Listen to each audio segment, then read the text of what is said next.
Hello guys, कैसे हैं आप सब। उम्मीद करती हूँ आप सब अच्छे होंगे। इस वीडियो में हम पढ़ेंगे 11th स्टैंडर्ड होम साइंस की यूनिट 5 के ऑब्जेक्टिव क्वेश्चंस और ये हमारा पार्ट 2 वीडियो होने वाला है। तो चलिए वीडियो शुरू करते हैं। फर्स्ट क्वेश्चन है हमारा क्वेश्चन नंबर 33। नीचे वर्णित यौन संचारित रोगों में से उस रोग की पहचान करें जो विशेष रूप से यौन अंगों को प्रभावित नहीं करता है। इसका आंसर है option number second, AIDS. AIDS रोग यौन अंगों को प्रभावित नहीं करता है। Question number 34। निम्नलिखित कारणों से कंडोम सबसे लोकप्रिय गर्भ निरोधकों में से एक है। किन कारणों से ये लोकप्रिय माना जाता है? फर्स्ट, ये गर्भाधान के लिए प्रभावी बाधाएं हैं। सेकंड, वे सहवास अधिनियम में हस्तक्षेप नहीं करते हैं। एंड थर्ड है, ये एसटीडी के जोखिम को कम करने में मदद करते हैं। तो इसका आंसर हो जाएगा ऑप्शन नंबर फोर्थ, उपरोक्त सभी। Question number 35। निम्नलिखित में से कौन सा गर्भ निरोधक की बाधा या विधि है? फर्स्ट है ताल विधि या फिर आवधिक संयम। Second, lactational amenorrhea. And third है निकासी विधि। एंड इसका आंसर हो जाएगा ऑप्शन नंबर 4, इनमें से कोई नहीं। Question number 36। निम्नलिखित में से कौन भारत में जनसंख्या विस्फोट का कारण नहीं है? भारत में जनसंख्या विस्फोट का कारण है बेहतर स्वास्थ्य देखभाल, आईएमआर में वृद्धि, एमएमआर में गिरावट। और जो इसका कारण नहीं है वो है, आपका आंसर हो जाएगा ऑप्शन नंबर 4, प्रजनन आयु की बढ़ी हुई आबादी। Question number 37। गर्भ निरोधक विधि के रूप में सही शल्य प्रक्रिया है। ये सही शल्य प्रक्रिया है वेसेक्टोमी। Question number 38। गर्भ निरोधक के निम्नलिखित तरीकों में से कौन सबसे व्यापक रूप से उपयोग किया जाता है? सबसे व्यापक रूप में उपयोग किया जाता है डायफा। Question number 39। गर्भावस्था की चिकित्सा समाप्ति सुरक्षित है, ये कब तक सुरक्षित रहती है? गर्भावस्था के 8 सप्ताह। सेकेंड है गर्भावस्था के 12 सप्ताह या फिर गर्भावस्था के 18 सप्ताह। तो आपका आंसर हो जाएगा option number third. Question number 40। स्वयं की अवधारणा से संबंधित दो अन्य अवधारणाएं और हैं, वो क्या क्या है? पहचान और व्यक्तित्व। Question number 41। दूसरों के साथ आपका संबंध और भूमिका स्वयं के किसको संदर्भित करती है? ये संदर्भित करती है सामाजिक पहलू को। Question number 42। आत्म अवधारणा और आत्मसम्मान के तत्व हैं, किसके तत्व हैं? ये है पहचान के। Question number 43। शिशु में लगभग 18 महीने की उम्र में शुरू होता है, क्या शुरू होता है? स्वयं खुद की छवि पहचानना शुरू कर देता है। Question number 44। मैं लंबा हूँ स्वयं का उदाहरण जीवन के किस चरण में दिया गया है? ये दिया गया है प्रारंभिक बचपन में। Question number 45। स्वयं को समझने की चिंता किस अवस्था में अधिक देखी जाती है? ये देखी जाती है किशोरावस्था में। किशोरावस्था को ही हम तनाव की अवस्था, संक्रमण काल की अवस्था या फिर तूफानी अवस्था भी कहते हैं। Question number 46। लड़कियों में मेनार्चे को आमतौर पर का बिंदु माना जाता है, किसका बिंदु माना जाता है? यौन परिपक्वता का। Question number 47। किशोरावस्था की अवधि को आमतौर पर तनाव की अवधि कहा जाता है, उनमें विभिन्न परिवर्तनों के कारण हैं, क्या कारण है? भौतिक और संज्ञानात्मक डोमेन, भावनात्मक डोमेन एंड सामाजिक डोमेन। तो इसका आंसर हो जाएगा आपका ऑप्शन नंबर 4, सभी डोमेन। Question number 48। पहचान किसी व्यक्ति के उन गुणों या पहलुओं को संदर्भित करती है जो उसे एक समूह से जोड़ते हैं। जो हमारी पहचान होती है वही हमें समूह से, किसी भी ग्रुप से जोड़ती है। Question number 49। व्यक्तिगत निरंतरता और अन्य लोगों से विशिष्टता की भावना को कहा जाता है, इसको भी हम पहचान कहते हैं। Question number 50।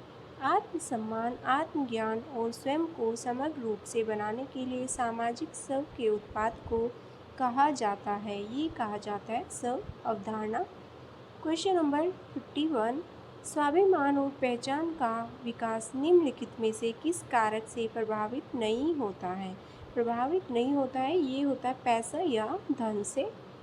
क्वेश्चन नंबर 52 बच्चों ने कब बोलना और खुद को व्यक्त करना शुरू किया? ये किया 3 साल। 3 साल के जो बच्चे होते हैं वो बोलना स्टार्ट कर देते हैं और खुद को व्यक्त प्रेजेंट करना स्टार्ट कर देते हैं। क्वेश्चन नंबर 53 बच्चे सामाजिक तुलना करने लगते हैं। बच्चे सामाजिक तुलना कब करने लगते हैं? मध्य बचपन में।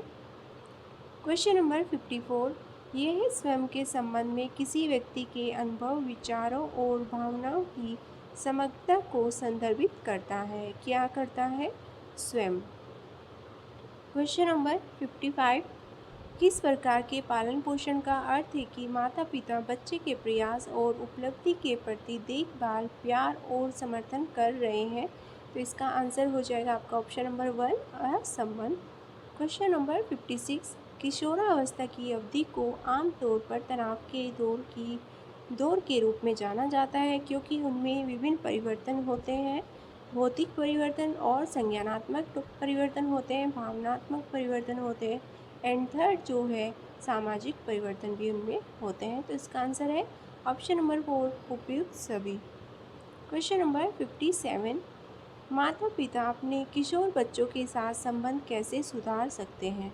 अक्सर उनसे संवाद करके, उनके लिए निर्णय लेना और उन्हें अवसर प्रदान करना। तो इसका आपका आंसर है फर्स्ट एंड थर्ड।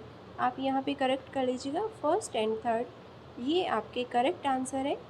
अक्सर संवाद करके और उन्हें अवसर प्रदान करके माता पिता अपने किशोर बच्चों के साथ संबंध सुधार सकते हैं।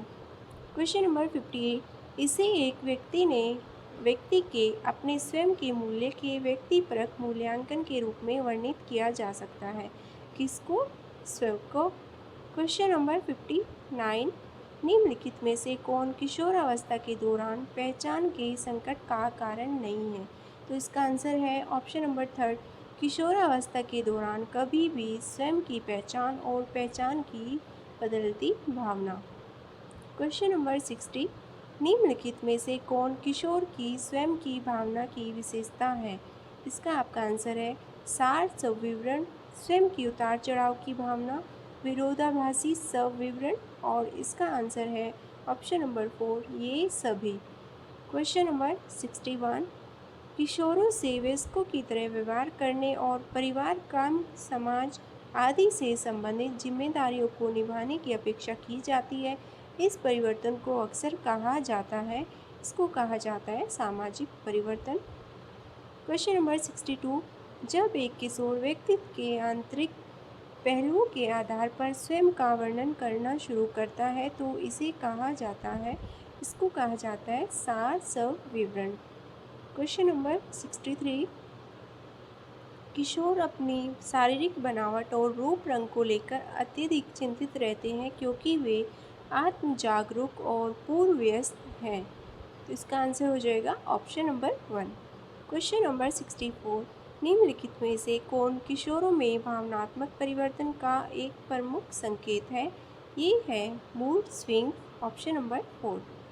क्वेश्चन नंबर 65 निम्नलिखित में से कौन सी संस्कृति परिवार के भीतर किशोरों की अनन्य आश्रयता पर केंद्रित है? ये है भारतीय संस्कृति। क्वेश्चन नंबर 66 निम्नलिखित में से कौन सी बढ़ती जनसंख्या को रोजगार उपलब्ध नहीं कराने का मुख्य कारण है? इसका मुख्य कारण है अधिकांश आबादी निरक्षर है, यानी हमारे देश में साक्षरता कम है और निरक्षर लोग ज़्यादा हैं। ये हमारी बढ़ती जनसंख्या को रोजगार उपलब्ध नहीं कराने का मुख्य कारण है। तो ये हमारे कुछ ऑब्जेक्टिव क्वेश्चंस थे यूनिट 5 के।